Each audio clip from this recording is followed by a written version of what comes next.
Kalau kita nggak mau jatuh lagi sama pacar lama kita yang selalu bikin kita jatuh bangun dalam dosa, kalau kita nggak mau jatuh lagi dengan selingkuhan lama, gampang. Jangan ikutin sosial medianya. Nggak usah cari tahu dia di mana. Nggak usah mau tahu dia pacaran sama siapa. Nggak usah mau pusing gimana kabarnya dia. Jangan pakai alasan, mau ketemu sekali lagi aja buat pemberesan. Nggak usah. Alihkan fokus Anda. Lupakan Anda yang mau keluar dari perselingkuhan. Alihkan fokusmu. Fokus urus keluargamu. Fokuslah sama suamimu. Fokuslah sama istrimu. Fokus sama anak-anakmu. Alihkan fokusmu. Jangan merindukan selingkuhanmu. Yang single, berdoa minta sama Tuhan jodoh yang terbaik dari Tuhan untuk kamu, bukan yang terbaik menurut kamu. Saya dapat kesaksian dari seorang anak muda. Dia pacaran berapa kali gagal terus. Kenapa? Karena dia bilang dia cari yang terbaik menurut dia. Sampai satu kali dia nyerah sama Tuhan. Dan dia bilang gini, Tuhan kasih saya pasangan hidup yang terbaik dari Tuhan. Guess what? Dia hari ini sudah nikah dengan suami yang sangat baik, punya rumah tangga yang sangat diberkati, dan anaknya 3. Keren.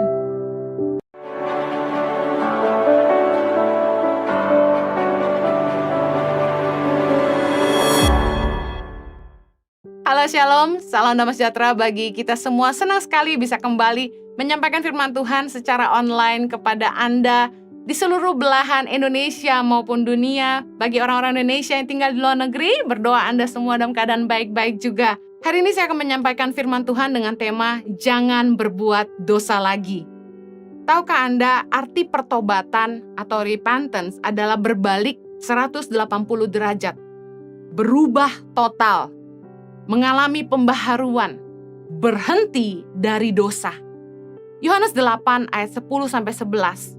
Ketika ada perempuan yang kedapatan berbuat zina dan dia diseret oleh para ahli Taurat, orang-orang Farisi yang hendak merajamnya dengan batu, mereka mencoba Yesus dan bertanya apa yang harus dilakukan terhadap perempuan itu.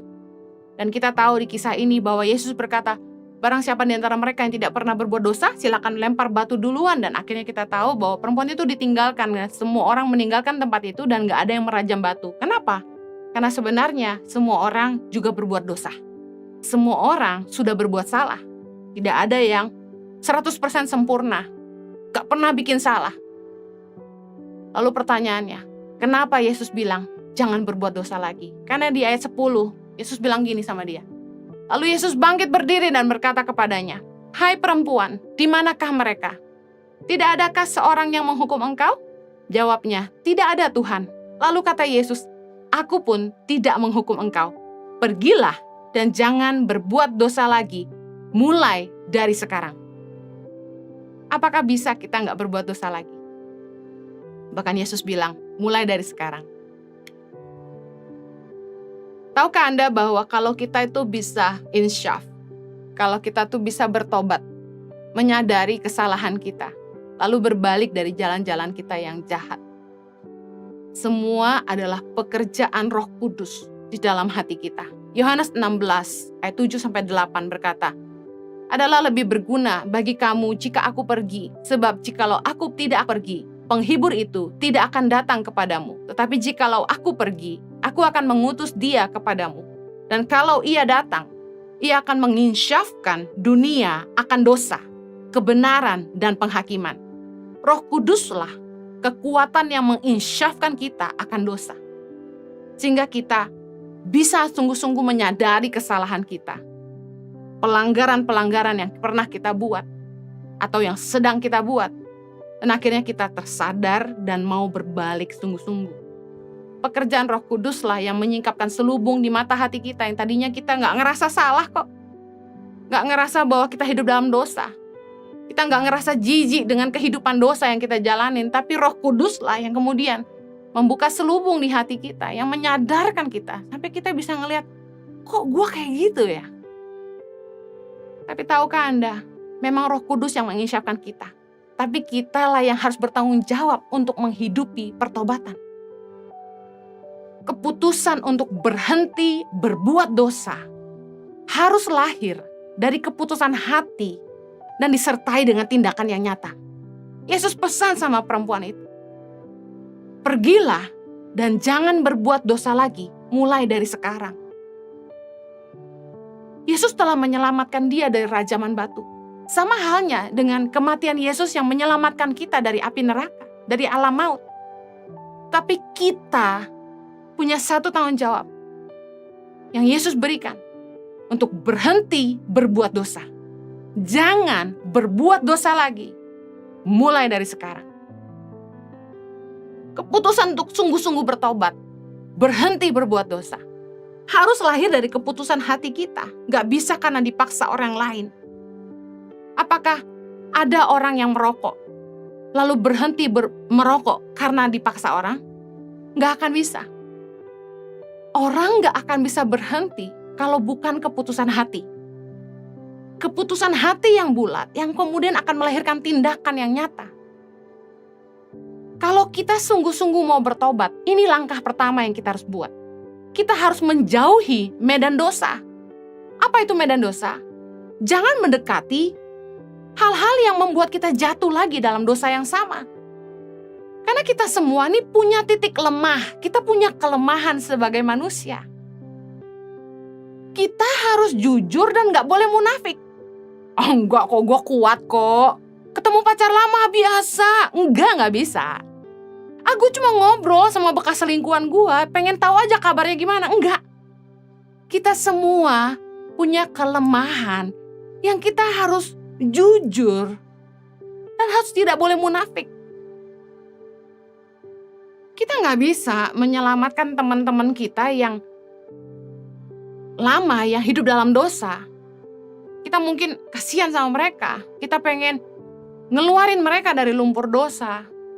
Saya mau kasih tahu, nggak bisa paksa orang untuk keluar dari lumpur dosa. Anda ingin memberitakan firman, Anda ingin memberitakan Injil, Anda ingin menyaksikan perbuatan Tuhan, boleh. Sangat harus makan. Tetapi kita nggak bisa maksa orang berhenti berbuat dosa. Yang kita harus lakukan, ceritakan apa yang Tuhan buat dalam hidup kita. Dan yang kedua, doakan dia. Karena hanya pekerjaan Roh Kudus yang bisa membuat orang insyaf, membuat orang bertobat. Apalagi kalau kita belum merdeka, jangan coba-coba dekati dosa lama. Kalau kita aja masih jatuh bangun. 1 Korintus 15:33 bilang, janganlah kamu sesat. Pergaulan yang buruk merusakkan kebiasaan yang baik. Ada orang yang komentar di Instagram saya bilang gini, kayak ini masa ngelarang anaknya bergaul dan teman-teman yang tidak baik, yang ngomong kotor. Justru kita ada di sana sebagai terang. Kita harus menerangi kegelapan, kita harus jadi kesaksian bagi mereka. Kasihan, jangan ditinggalkan. Tapi firman Tuhan bilang pergaulan yang buruk merusakkan kebiasaan yang baik. Kalau Anda betul-betul merdeka, Anda kuat di tengah-tengah orang-orang yang bisa membuat Anda lemah, silakan aja, Anda heroik. Tapi kalau saya ngedidik anak-anak saya, jangan bergaul dengan orang-orang yang, kata firman Tuhan dalam 1 Korintus 5:11, supaya kamu jangan bergaul dengan orang yang sekalipun menyebut dirinya saudara. Berarti saudara loh ini.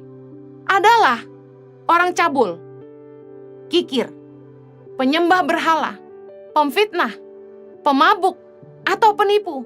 Dengan orang yang demikian, janganlah kamu sekali-kali makan bersama. Bukan artinya kita menghakimi mereka, nggak boleh. Kita harus kasihan sama mereka, kita harus berdoa buat mereka. Bangun hubungan boleh nggak? Kok katanya Rasul Paulus, jangan sekali-kali makan bersama. Saya percaya yang dimaksud Rasul Paulus adalah bangun hubungan. Bahwa kita bergaul dengan orang-orang yang seperti itu. Saya mau kasih tahu, sulit banget untuk duduk dengan orang-orang yang suka gosip, lalu kita nggak ikut membicarakan orang lain. Sulit. Mungkin 1 hari Anda tahan. Wah, kalau gue sih nggak ngomongin orang ya gitu. Anda di situ. Sementara sekelilingmu ngomongin orang, Anda di situ. Anda kuat. 1 hari. 2 hari, Anda kuat. 3 hari Anda kuat. Saya mau kasih tahu, lama-lama Anda ikut ngedengerin, Anda terus masukin ke alam bawah sadar Anda. Tanpa Anda sadari, ketika ada orang yang dibicarakan, itu Anda tahu punya kelemahan dan Anda tahu mereka pernah buat salah sama Anda. Anda akan ikut ngomongin orang. Firman Tuhan berkata gini, pergaulan yang buruk merusakkan kebiasaan yang baik. waktu kita pengen hidup dalam terang, kita harus keluar dari kegelapan. Waktu kita berusaha keluar dari kegelapan, teman-teman yang bersama-sama dengan kita di dalam kegelapan, syukur-syukur kalau ada yang ikut terjamah dan mereka keluar juga. Tapi kalau kita berusaha keluar, lalu kita berusaha balik lagi, akan sangat sulit untuk merdeka. Sekali lagi, Roh Kudus menginsyafatkan kita akan dosa, tapi tanggung jawab kita untuk berhenti berbuat dosa. Bisa nggak Anda tetap bergaul dengan teman-teman yang dulu membuat kamu jatuh bangun dalam dosa, dan kamu tetap bersama dengan mereka, tapi kamu nggak buat dosa? Bisa nggak? Pertanyaan itu aja. Katakanlah Anda punya kekuatan yang luar biasa. Bukankah roh Allah di dalam kita lebih besar? Anda bilang gitu. Pertanyaan saya, mampukah Anda bertahan? Kalau Anda terus tinggal dalam kegelapan, bergaul dengan orang-orang cabul, Anda pacaran dengan orang yang bikin Anda terus jatuh bangun dalam dosa. Anda diajak bobo-bobo siang terus. Anda bilang, enggak, gue udah tobat. Tapi diajak bobo siang, Anda tetap pergi. Itu bukan pertobatan namanya. Saya percaya Rasul Paulus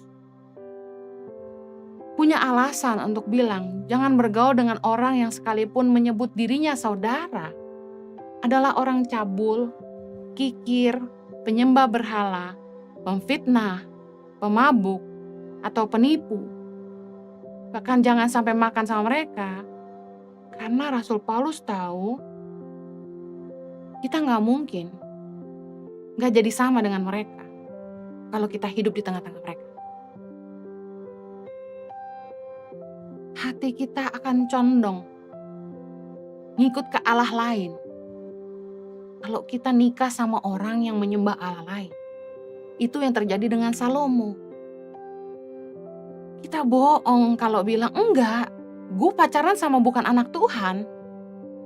Gue yakin gue tetap punya iman. Saya berdoa Anda kuat. Tapi saya mau bilang, yang negatif itu punya pengaruh lebih besar daripada yang positif. Makanya manusia pun lebih suka mengingat, lebih gampang mengingat kesalahan orang daripada kebaikan orang. Jangan mencobai diri sendiri. Menjauhi medan dosa, hal-hal yang membuat kita jatuh. Simply, jangan sampai kita mencobai diri sendiri. Kalau kita pengen bertobat, berubah sungguh-sungguh, berbalik dari hidup kita yang lama, keluar dari hidup kegelapan, hidup jadi anak terang, jangan sampai kita menciptakan peluang untuk kita jatuh lagi. Jangan menciptakan kesempatan, bahkan membuat suasana yang membuat kita bisa jatuh lagi. Contoh, kalau Anda lemah soal seksual, maaf.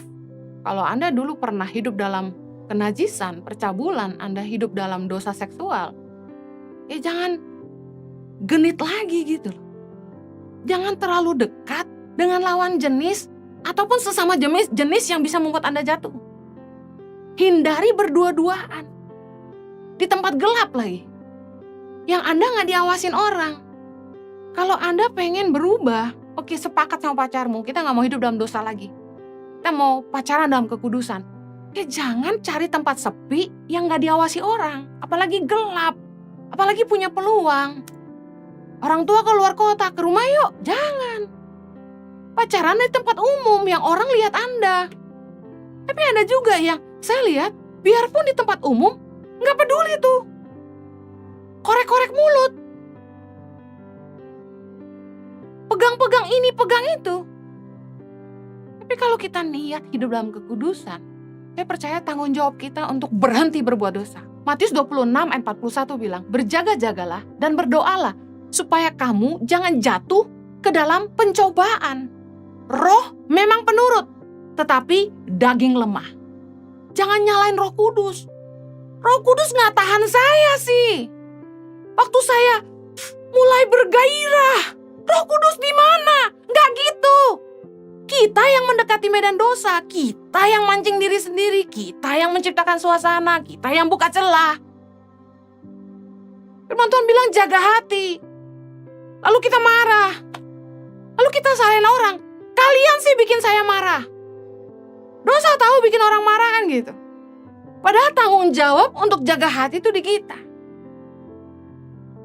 Kita nggak bisa menghentikan orang untuk bikin kita marah.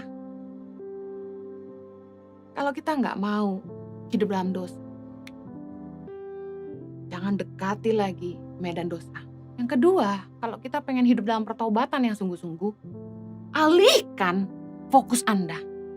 Roma 8 ayat 5 berkata gini, sebab mereka yang hidup menurut daging, memikirkan hal-hal yang dari daging. Mereka yang hidup menurut roh, memikirkan hal-hal yang dari roh. Saya dapat pewahyuan ini. What matters to you will come to your attention. Artinya gini, apa yang menjadi penting buat Anda yang akan mendapat perhatian Anda. Contoh, saya nggak pernah browsing-browsing tentang mobil. Karena nggak menarik buat saya. Saya nggak pernah tuh ke gereja orang ketika diundang khotbah, perhatiin speakernya merek apa ya. Nggak pernah. Menurut saya, sound system nggak penting. Saya pernah tuh pelayanan di gereja yang speakernya pecah banget gitu, sember. Tapi saya merasakan hadirat Tuhan di situ dan saya nyembah Tuhan sungguh-sungguh sampai nangis, meler-meler. Saya diberkati. Saya nggak peduli tuh. Oh, singernya mic-nya masih pakai kabel ya. Oh, pendetanya mic-nya masih pakai gitu ya. Enggak tuh, nggak peduli saya. Bahkan saya nggak tahu merek mic-nya apa. Karena nggak penting buat saya. Nah, apa yang penting buat kita? What matters to you will come to your attention. Jadi kalau Anda tuh, contoh ya, saya suka interior. Jadi ketika saya datang ke hotel atau ke rumah orang, saya tuh langsung jelalatan ngeliatin interiornya gitu loh. Langsung ngeliat plafonnya, lampunya, sofanya, mejanya, rak bukunya, karpetnya, granitnya, jendelanya. Saya liatin interiornya. Karena saya suka interior. Cakep banget gitu. Nah, karena suka, karena penting buat saya perhatiannya ke situ. Nah, sama nih. Kalau Anda tidak bisa berhenti berpikiran kotor, itu karena fokus Anda adalah hal-hal yang kotor. Hal-hal yang najis itu menjadi sesuatu yang penting, ngambil porsi penting dalam hidup Anda, sehingga Anda khususin tuh suatu waktu di hari Minggu gitu misalnya. Suatu waktu di malam hari, jam berapa, khusus banget tuh. Mulai cari tuh gambar-gambar begitu gitu. Apa yang penting buat kamu akan mengambil perhatianmu. Kalau kita pengen berhenti berpikiran kotor, nenek-nenek pakai baju aja kita ngelihatnya seperti nggak berpakaian. Itu pikiran kotor, pikiran najis. Kalau kita pengen menghentikan pikiran najis dari pikiran kita, jangan nonton film porno. Jangan lihat gambar porno. Orang berpakaian rapi aja kita bisa ngebayangin dalamnya. Itu najis namanya. Kalau dosa begitu menarik perhatian Anda, karena mungkin jangan-jangan fokus Anda adalah perkara-perkara daging. Yang penting buat Anda tuh memuaskan hawa nafsu. Menjadi lebih penting daripada menuruti Allah. Tapi karena bagi orang percaya yang cinta Tuhan, yang takut sama Tuhan, adalah kehendak Tuhan lebih penting, kebenaran Tuhan lebih penting, dia akan sanggup melawan dagingnya. Bisa gak sih berhenti berbuat dosa? Bisa kalau kita mau. Kalau kita nggak nganggap sesuatu itu penting, kita nggak akan fokus ke situ. Sebelum saya berusia 40 tahun, beberapa tahun yang lampau, saya itu tidak memusingkan merek-merek make up, merek-merek skincare gitu ya. Nggak terlalu pusing dan jarang self-treatment. Di dalam waktu-waktu saya, traveling ke pedalaman, jemur-jemuran terus dan sebagainya, sampai kulit terbakar, bolak-balik, ngelotok, dan kemudian mulai tumbuh freckle di wajah, di tangan. Saya nggak terlalu pusing itu, karena fokus saya nggak ke penampilan, saya nggak terlalu fokus soal kecantikan gitu. Saya nggak fokus ke situ, oh harus jaga kulit gitu ya. Karena fokus saya ke bagaimana saya bisa menolong anak-anak di pedalaman. Kalau saya terlalu takut sama kulit saya terbakar, saya khawatir muka saya jerawatan, muka saya hitam, atau muka saya jadi banyak freckle, ya saya nggak bisa ke pedalaman dong. Nah karena wajah nggak jadi perhatian yang terlalu penting buat saya pergi ke pedalaman karena anak-anak Indonesia lebih penting buat saya. Tapi setelah saya umur 40-an ke atas gitu ya, dan kantong mata mulai muncul, dan garis senyum mulai turun katanya, saya mulai fokus cari skincare apa nih ya, yang bisa membantu menjaga keremajaan kulit, biar nggak cepet tua. Dulu, yang kayak gini-gini nih nggak penting buat saya. Tapi karena sekarang saya masih tapping khotbah, dan katanya penting untuk kelihatan cantik, kalau nggak pada nggak mau nonton gitu kan. Kalau saya dandan sendiri tuh beda tuh sama yang saya didandanin. Anda bisa lihat dari videonya gitu ya. Kalau yang kelihatan bagus berarti didandanin orang. Kalau yang dandan sendiri dan hancur, garis hitam dan terlalu mengkilap di mana, nah itu pasti dandan sendiri. Nah, apa yang jadi paling penting bagi kita akan menarik fokus kita. Kalau kita mau keluar dari dosa, alihkan fokus kita. Jangan fokus ke hal-hal yang cuma buat muasin hawa nafsu. Muasin keinginan daging, keinginan mata, keangkuhan hidup. Udah mesti ganti fokus kita.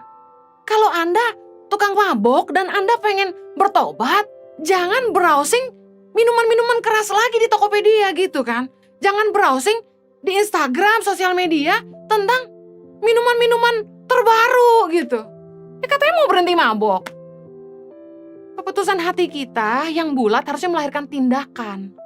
Pertobatan itu harus lahir dari hati kita. Kalau Anda mau kurus, jangan ngikutin sosial media yang menggugah selera makan Anda. Satu kali, saya kan lagi diet nih. Tengah malam, saya gak bisa tidur lagi siapin firman. Saya tiba-tiba kepencet lagi mau balas WA, kepencet IG, muncul ada video ketoprak pakai telur dadar. Jam 1 malam kalau gak salah.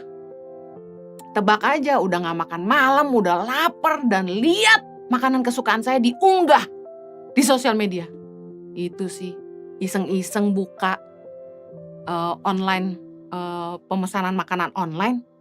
Order saya ketoprak malam itu juga. Guess what, jam 2 pagi makan ketoprak. Dan baru tahu minggu lalu kalau kacang itu bikin gendut. Sementara saya gak makan malam, nahan lapar makan kacang. Oh my God. Balik lagi, kalau kita pengen berhenti berbuat dosa, kita pengen keluar dari hidup kita yang lama, kita harus alihkan fokus. Kalau kita gak mau jatuh lagi sama pacar lama kita yang selalu bikin kita jatuh bangun dalam dosa, kalau kita gak mau jatuh lagi dengan selingkuhan lama, gampang, jangan ikutin sosial medianya. Nggak usah cari tahu dia di mana. Nggak usah mau tahu dia pacaran sama siapa.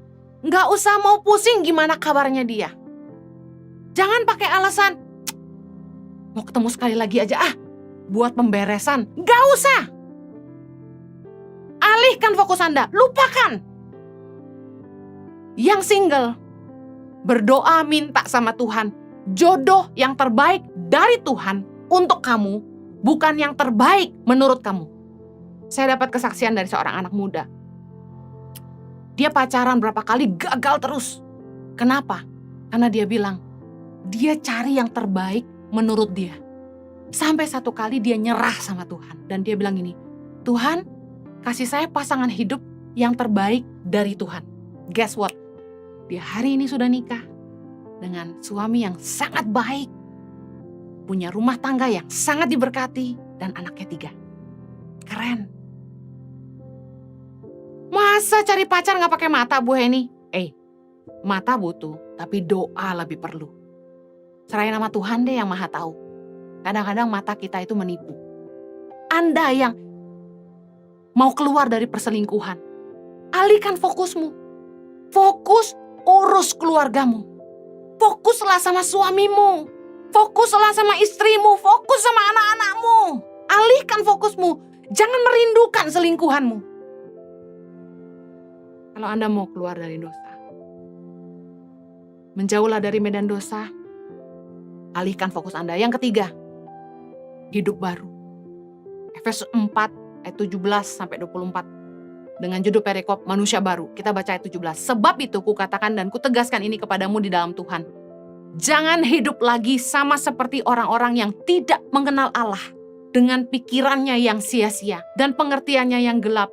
Jauh dari hidup persekutuan dengan Allah. Karena kebodohan yang ada di dalam mereka. Dan karena kedegilan hati mereka. Ayat 19, perasaan mereka telah tumpul sehingga mereka menyerahkan diri kepada hawa nafsu dan mengerjakan dengan serakah segala macam kecemaran. Ayat 20, tapi kamu bukan demikian.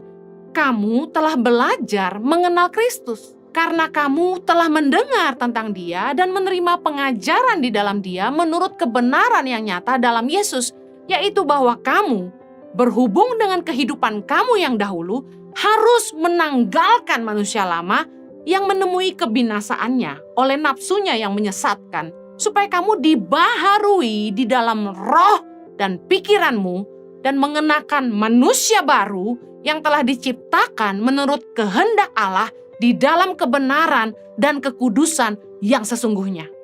Ubah cara hidupmu. Jangan lagi pakai manusia lama. Kita harus tanggalkan manusia lama dan mengenakan manusia baru. Kalau gaya hidup kita tidak berubah, tetap suka berbuat dosa, tetap hidup seperti orang-orang yang tidak mengenal Allah, maka hidup kita akan menjadi sia-sia. Kita tidak menghidupi pertobatan kita. Seringkali di dalam perjalanan kita berubah, kita lebih ingin diterima oleh dunia daripada berkenan kepada Allah. Demi nyenengin orang, takut ditolak teman, takut kehilangan teman, takut gak punya pasangan, kita kompromi dengan dosa. Kita kompromi dengan dunia, cara-cara hidup dunia. Efesus tadi mengajarkan kita tentang bagaimana orang dunia hidup. Karena mereka gak kenal Tuhan. Efesus 4 ayat 17-19 bicara soal bagaimana orang-orang yang gak mengenal Allah, mereka hidup dengan pikiran yang sia-sia. Pengertian mereka gelap, jauh dari persekutuan dengan Allah. Dan mereka masih bodoh, hati mereka masih degil, perasaan mereka tumpul. Mereka menyerahkan diri kepada hawa nafsu. Mereka mengerjakan segala macam kecemaran. Dan saya kasih tahu, mereka gak merasa salah. Karena mata hati mereka gak dibukakan. Mereka gak sadar mereka salah, kita gak bisa menghakimi mereka. Kita harus berdoa buat mereka. Tapi kita yang sudah mengenal Allah, udah gak boleh hidup dengan cara yang sama. Jangan karena takut kehilangan teman lama, jangan karena takut gak punya pasangan, jangan takut karena tidak diterima, kita kompromi dengan cara-cara dunia. Kita harus menanggalkan manusia lama, supaya kita mengalami pembaharuan roh dan pikiran di dalam Kristus. Saya akhiri. Mari tanggalkan hidup yang lama. Kolose 3 ayat 5-10 dengan judul perikop manusia baru. Karena itu, matikanlah dalam dirimu segala sesuatu yang duniawi, yaitu percabulan, kenajisan, hawa nafsu, nafsu jahat, dan juga keserakahan yang sama dengan penyembahan berhala. Semuanya itu mendatangkan murka Allah atas orang-orang durhaka. Dahulu kamu juga melakukan hal-hal itu ketika kamu hidup di dalamnya. Ayat 8, tetapi sekarang buanglah semuanya ini, yaitu marah, geram, kejahatan, fitnah, dan kata-kata kotor yang keluar dari mulutmu. Jangan lagi kamu saling mendustai, karena kamu telah menanggalkan manusia lama serta kelakuannya. Ayat 10, dan telah mengenakan manusia baru yang terus-menerus diperbaharui untuk memperoleh pengetahuan yang benar menurut gambar kaliknya. Saya akhiri gini, kita harus ubah cara hidup kita. Kalau hidup kita tidak berubah, kita tidak akan pernah mengalami pembaharuan. Waktu kita menyerahkan hidup kita kepada Tuhan dan memilih untuk hidup baru, maka roh Tuhan di dalam batin kita yang akan memimpin hidup kita, mengajar kita untuk mengenal hati Tuhan dan apa yang Tuhan rindukan dalam hidup kita. Kita akan belajar hidup dipimpin oleh roh dan bukan lagi oleh kedagingan kita. Tetapi tanggung jawab kita yang pertama adalah tanggalkan manusia lama. Jangan lagi hidup dengan cara-cara yang lama. Jangan lagi hidup di dalam dosa. Tanggung jawab untuk menghidupi pertobatan, menanggalkan kehidupan yang lama, ada di tangan kita.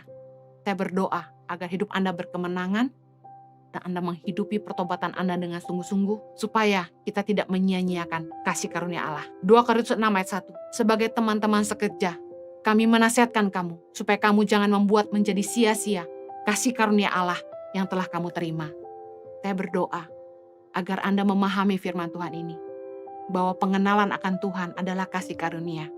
Bagaimana Roh Kudus telah memilih kita dan telah menjamah hati kita, sehingga Ia membuka selubung yang menutupi mata hati kita dan kita bisa diinsyafkan dari dosa.